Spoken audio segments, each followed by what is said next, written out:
Friends, आज हम बात कर रहे हैं फ्यूचर ग्रुप की और साथ में हम बात करेंगे रिलायंस इंडस्ट्रीज़ की। आज फ्यूचर ग्रुप के लिए दोहरी खुशी का दिन है।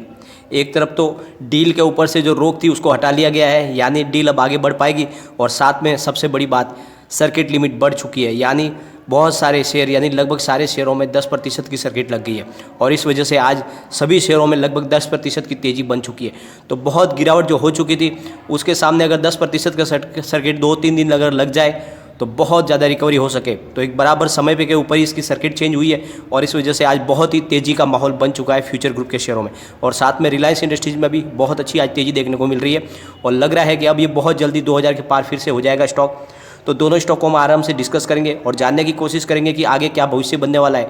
और अब ये डील लगभग फाइनल होने की कगार पे है और सेबी की तरफ से भी ये गुड न्यूज़ निकल कर आई है, तो उसको भी हम डिस्कस करेंगे। तो सारी की सारी जानकारी एक साथ में जानेंगे। लेकिन फ्रेंड, उससे पहले अगर आप पहली बार मेरे चैनल पे आए तो चैनल को सब्सक्राइब कर दीजिए, एक बेल आइकॉन दबा दीजिए ताकि जब भी नया वीडियो बनाऊँ पहला नोटिफिकेशन आपको मिले। वीडियो पसंद आए तो लाइक शेयर जरूर कीजिए। चलो फ्रेंड्स, वीडियो स्टार्ट करते हैं। मैं हूँ आपका दोस्त SB दवे और मेरे चैनल ऑनलाइन कमाई में आपका बहुत बहुत स्वागत है। फ्रेंड्स, सबसे पहले हम आज के कारोबार को डिस्कस कर लेते हैं। अभी करीब 12:30 बजे के आसपास का टाइम है। फ्यूचर रिटेल के ऊपर करीब 10% के आसपास ही ट्रेड कर रहा है स्टॉक, यानी एक बार सर्किट लग चुका था लेकिन अभी सर्किट फिर खुला है। आज स्टॉक 80.50 पर ओपन हुआ फ्यूचर रिटेल का और इसने हाई बनाई है 80.50 की, यानी 10% का ही सर्किट। लेकिन फिर स्टॉक में सर्किट खुला और ये लो में चला गया 78 के, लेकिन अभी ये ट्रेड कर रहा है 80.25 पर, करीब 9.63% अप पर ट्रेड कर रहा है, यानी बिल्कुल सर्किट के करीबी है। यानी आज के दिन की ट्रेडिंग पूरी होते होते हो सकता है फिर से सर्किट लग जाए और जिस तरह का पॉजिटिव माहौल बना हुआ है 100% सर्किट लगने की इसमें संभावना है। फ्यूचर सप्लाई चेन में 5% का ही सर्किट है जो ऑलरेडी लग चुका है, यानी 98.60% का अपर सर्किट लग गया है। बाकी सारे शेयरों में 10% का सर्किट है।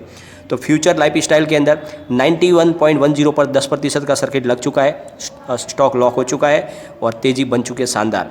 फ्यूचर इंटरप्राइज में भी 10% का सर्किट लग गया है, 11.70 पर स्टॉक 10% सर्किट पर लॉक हो चुका है। और फ्यूचर कंज्यूमर में अभी ट्रेडिंग शुरू है, 8.60 पर 8.86% अप पर ट्रेड हो रहा है, यानी ये यहाँ पर भी 10% सर्किट लगने की पूरी तैयारी है। तो इस तरह से बहुत ही तेज़ी का वातावरण बन चुका है और सारे शेयरों में 10% सर्किट बढ़ने की वजह से आज बहुत ज़्यादा रिकवरी ऑलरेडी हो चुकी है। और कल भी अगर पॉजिटिव माहौल बना तो बहुत जो लॉस हो चुका है उसमें काफ़ी रिकवरी हो सकती है और जजमेंट बहुत ही समय पे आया है, बहुत ही शानदार जजमेंट आया है। तो पूरे मामले को हम एक बार डिस्कस कर लेते हैं। जैसे कि आपको पता ही होगा, सिंगल जज बेंच JR मिदा ने 2 फरवरी को जजमेंट दिया था कि उनका कहना था कि सिंगापुर इंटरनेशनल ऑर्बिटेशन सेंटर की तरफ से इस डील के ऊपर रोक लगाई गई है, इसलिए अब ये डील को नहीं होना चाहिए, इसको एक बार रोक दिया जाए, यानी फ्रीज कर दिया जाए, इससे आगे डील न बढ़ पाए। जिस प्रोसेस पे है उसे उसी जगह पे रोक दिया जाए। लेकिन इस आदेश के खिलाफ किशोर बियाणी ने फिर से दिल्ली हाईकोर्ट दरवाज़ा खटखटाया था। 2 बेंच की जजों ने उसकी सुनवाई की थी, जिसमें चीफ जस्टिस DN पटेल और जस्टिस ज्योति सिंह ने इसकी सुनवाई की थी और उनके सामने फिर से सारे तथ्य रखे गए। अमेजन का कहना था कि हमने सिंगापुर इंटरनेशनल ऑर्बिटेशन सेंटर से ऑर्डर पास करा के लाया है इस डील को रुकवाने के लिए, उसके बावजूद भी फ्यूचर ग्रुप लगातार इस डील को आगे बढ़ा रहे हैं और एक के बाद एक परमिशन लिए जा रहे हैं। तो इसको रोका जाए और इसके लिए हाई कोर्ट की तरफ से उनकी बात को मानते हुए फैसला दिया था कि इस डील को रोक दिया जाए। सामने फ्यूचर रिटेल के वकील ने तर्क दिया था कि जब फ्यूचर रिटेल सिंगापुर ऑर्बिटेशन एग्रीमेंट की पार्टी है ही नहीं तो हम पर ज़बरदस्ती इसको क्यों थोपा जा रहा है। तो इस तरह से जो उन्होंने सबसे बड़ा जो बहस का मुद्दा रखा, उन्होंने कहा कि सिंगापुर इंटरनेशनल ऑर्बिटेशन सेंटर एग्रीमेंट की जो मामला चल रहा है उसमें फ्यूचर रिटेल ऑलरेडी पार्टी नहीं है, हमने वहाँ पर कोई दरखास्त दी नहीं है और ज़बरदस्ती हमको वहाँ पर खींचा गया है, तो उसके फैसले को हम क्यों माने, जबकि हमने ऐसी कोई डिमांड की नहीं थी और हम उसमें पार्टी है ही नहीं। तो इसी की बात को जज ने गंभीरता से लिया। दोनों जज को बात समझ में आई कि सिंगापुर इंटरनेशनल ऑर्बिटेशन से जो भी ऑर्डर पास हुआ है वो उसके ऊपर लागू नहीं हो सकता, क्योंकि उन्होंने इसकी कोई मांग नहीं की थी और दूसरी तरफ उनको जबरदस्ती वहाँ पर लेके जाया गया है सिंगापुर इंटरनेशनल ऑर्बिटेशन सेंटर में। उन्होंने कहा कि हमें हिंदुस्तान के कायदे कानून पर विश्वास है और हमारा जो भी केस है हिंदुस्तान में ही चले और हम इसी को मानेंगे, हम सिंगापुर इंटरनेशनल ऑर्बिटेशन से जो भी फैसला है उससे हमारे कोई मतलब नहीं है। तो ये बात को गंभीरता से दोनों जज ने समझा और उन्होंने सिंगल बेंच जज JR मिदा के आदेश को पलट दिया और उन्होंने कहा कि जिस तरह से डील आगे चल रही है चलती रहेगी, इसके ऊपर कोई रोक नहीं रहेगी। तो इस तरह से बहुत बड़ी खुशखबरी निकल के आई है फ्यूचर रिटेल के लिए और साथ में रिलायंस इंडस्ट्रीज़ के लिए और इसी वजह से ज़बरदस्त तेज़ी का माहौल बन गया है।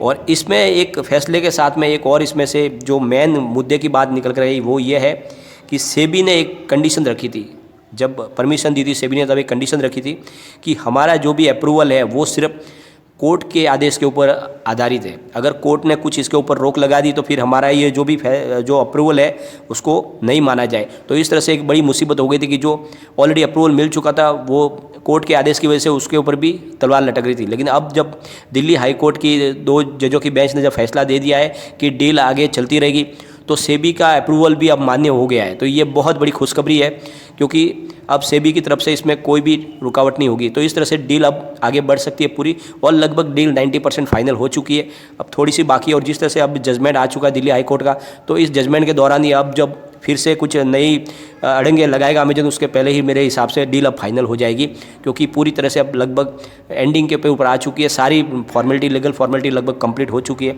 बहुत जल्द 8 से 10 दिन के अंदर डील ये फाइनल होने की पूरी अब संभावना बन चुकी है, और इसी वजह से तेज़ी सब जगह बनी हुई है। अब हम एक बार रिलायंस की भी बात कर लेते हैं। रिलायंस इंडस्ट्री जैसे एक देवदूत बन के आया फ्यूचर ग्रुप के लिए। जब से फ्यूचर ग्रुप के कारोबार ठप हो गया है, फ्यूचर ग्रुप के पास पैसों की बहुत ज़्यादा तंगी है, और फ्यूचर रिटेल के सारे स्टोर में कोई भी सप्लाई नहीं पहुंच पा रही है, क्योंकि सप्लायर का बहुत ज़्यादा ड्यू हो चुका है, और उस वजह से कोई भी सप्लायर नया माल देने को तैयार नहीं है। ऐसे समय में जियो मार्ट सारे स्टोर के ऊपर फूड और ग्रोसरी की सप्लाई कर रहा है, और जिस वजह से सारे के सारे जो स्टोर है वो सुचारू रूप से चल पा रहे हैं। तो इसका सबसे बड़ा जो श्रेय जा रहा है वो रिलायंस कंपनी को जा रहा है। मुसीबत के वक्त में रिलायंस ने साथ नहीं छोड़ा फ्यूचर ग्रुप का, और इसीलिए सबकी मान्यता है कि ये डील होनी ही चाहिए, क्योंकि रिलायंस की नीयत बहुत ज़्यादा साफ है, और इसी का फ़ायदा आज रिलायंस को भी मिल रहा है। रिलायंस में भी ज़बरदस्त तेज़ी बन रही है। अगर आज के स्टॉक की बात करेंगे तो रिलायंस इंडस्ट्रीज़ का स्टॉक 1961 पर ओपन हुआ, इसने हाई बनाई 1989 की, और ये लो में चला गया 1960 के, और अभी ये ट्रेड कर रहा है 1981.70 पर, करीब 1.55% अप पर ट्रेड कर रहा है, और तेज़ी का माहौल बना हुआ है। और जिस तरह से पॉजिटिव माहौल बना है, इससे लग रहा है कि इस बार ये 2000 के पार हो सकता है।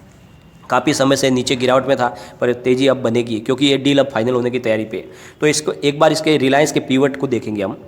अगर यहाँ से गिरावट होती है तो कहाँ तक जा सकता है, तो पहला सपोर्ट निकल के आ रहा है वो है 1863 का। अगर स्टॉक उससे भी नीचे गिरेगा तो जाएगा 1803 तक। स्टॉक अगर उससे भी नीचे जाता है तो फिर जाएगा 1759 तक। तो ये गिरावट में 1759 तक जा सकता है।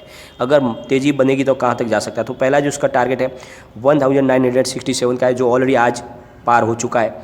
सेकंड टारगेट है 2011 का, और तीसरा जो टारगेट है वो है 2071 का। तो ये बहुत जल्द, यानी 1 से 2 दिन 3 दिन की तेज़ी में ही 2071 तक जा सकता है, और एक बार 2000 के पार होगा तो इस बार हो सकता है ये 2200 का जो इसका टारगेट है वो भी अचीव कर सके, क्योंकि माहौल तेज़ी का बन चुका है। और इसी को साबित कर रहा है इसका कम्युनिटी सेंटीमेंट। 75% बाय की कॉल है, 21% सेल की कॉल है, और 4% होल्ड की कॉल है। तो 75 और 4 को जोड़ेंगे तो 79% लोग इसको लेना पसंद कर रहे हैं। मतलब रिलायंस में अब तेज़ी का माहौल बन रहा है, और मैं आपको बार बार बोलता हूँ इस लेवल पर आपको रिलायंस इंडस्ट्रीज़ खरीदना चाहिए। ये आने वाले समय में आपको बहुत ज़्यादा प्रॉफिट देगा, और कभी बाजार में बड़ी गिरावट भी हुई तो आपकी जो इन्वेस्टमेंट है उसको भी सुरक्षित रखेगा। तो आपके पोर्टफोलियो में रिलायंस इंडस्ट्रीज़ होना ही चाहिए। और फ्यूचर ग्रुप के लिए अब खुशखबरी आ चुकी है, क्योंकि सर्किट की लिमिट भी बढ़ गई है, और साथ में अब डील फाइनल होने की तैयारी है। क्योंकि जिस तरह से दिल्ली हाई कोर्ट ने फैसले को पलट दिया है और फ्यूचर ग्रुप के फेवर में फैसला आया, तो उससे एक बात साफ जाहिर हो रही है कि ये डील को अब कोई रोक नहीं पाएगा, और अमेजन को जितनी कोशिश करनी थी वो कर चुका है, लेकिन अब ये डील होके रहेगी। फ्रेंड्स, कोई भी इन्वेस्टमेंट करने से पहले अपने फाइनेंशियल एडवाइजर से एक बार एडवाइस ले ले, या अपना खुद का रिसर्च करें, क्योंकि मैंने वीडियो आपके एजुकेशनल पर्पज़ के लिए ही बनाया है। वीडियो पसंद आए तो लाइक शेयर जरूर कीजिए, और चैनल को सब्सक्राइब कर दीजिए। Thank you.